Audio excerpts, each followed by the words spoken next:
ഈ ചിലയാൾ ഭയങ്കര പ്രോട്ടോക്കോളാണ്. എന്തെങ്കിലുമൊക്കെ ഉമ്മയുപ്പയൊക്കെ പറഞ്ഞാൽ മസല പ്രകാരം അത് പറ്റില്ല എന്ന് പറയാൻ പാടില്ല. ഇസ്ബാത്തുൽ ഹുജ്ജത്തി അലൽ വാലിദൈൻ മിൻ ഹുഖൂഖിൽ വാലിദൈൻ. മാതാപിതാക്കൾക്കെതിരെ നീ മസല പറയലുണ്ടല്ലോ, അതെന്നെ ഒരു സൂക്കറുള്ള പരിപാടിയാണ്.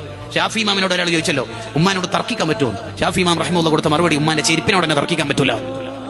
ചിലപ്പോൾ ചില സുന്നത്ത് തന്നെ ഉമ്മാക്ക് വേണ്ടിയിട്ട് ഒഴിവാക്കേണ്ടി വരും. എന്ത് സുന്നത്ത്? ഫർളിന്റെ കാര്യം തന്നെ നിങ്ങൾ നോക്ക്. ഒരാൾ സുന്നത്ത് നിസ്കരിക്കുക, നിസ്കാരം എന്ന് പറഞ്ഞാൽ എത്ര വലിയ ഗൗരവമുള്ള കാര്യമാണ്. ആള് നിസ്കരിച്ചുകൊണ്ടിരിക്കുമ്പോൾ ഉമ്മ വിളിച്ചു. ഉമ്മാക്ക് വിഷമാവോ എന്ന് പേടിയായി. നമുക്ക് കുട്ടനെ കൈകൾക്ക് പോവുക. നിസ്കാരം എന്ന് പറഞ്ഞാൽ എന്താ പരിപാടി? അള്ളാഹുവിനോട് വർത്താനം പറയുന്ന പരിപാടി. നിസ്കാരത്തിൽ കൈകൾക്കാൻ പറ്റുമോ? പറ്റൂല. ഉമ്മ വിളിച്ചാൽ സുന്നത്ത് നിസ്കാരത്തിൽ നിന്ന് കൈകൾക്ക് പോവാ.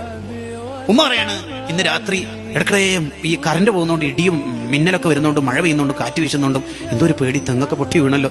എന്താ മോനെ, ഇന്നലെയും എനിക്കൊരു ചെറിയ പേടിയുണ്ടായിരുന്നു.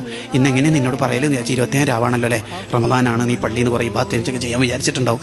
നീ ഒന്ന് ഇന്ന് ഉമ്മാക്ക് തറാവിക്ക് ഇമാമത്ത് നിന്നിട്ട് ഇന്ന് ഇവിടെ നിസ്കരിക്കോ മോനെ, ചെറിയൊരു പേടി ഉമ്മാക്ക്, എന്താണെന്ന് അറിയില്ല. ഉപ്പാനോട് പറയാനൊരു വിഷമമാണ്. നീ ഒന്ന് നിൽക്കും. എന്താ അവിടെ മസല? വീട് നിന്നോളണം. ഉമ്മ ഞാനിവിടെ 20 റക്അത്ത് തറാവി സ്കെച്ച് വിത്രക്കും സ്കെച്ച് ഉറങ്ങിപ്പോകാതിരിക്കുക, എന്തേലും ചെയ്യോ? ഇനിയിപ്പോൾ ഉമ്മാക്ക് ഇവിടെ കൂട്ടി നിന്നോളണം.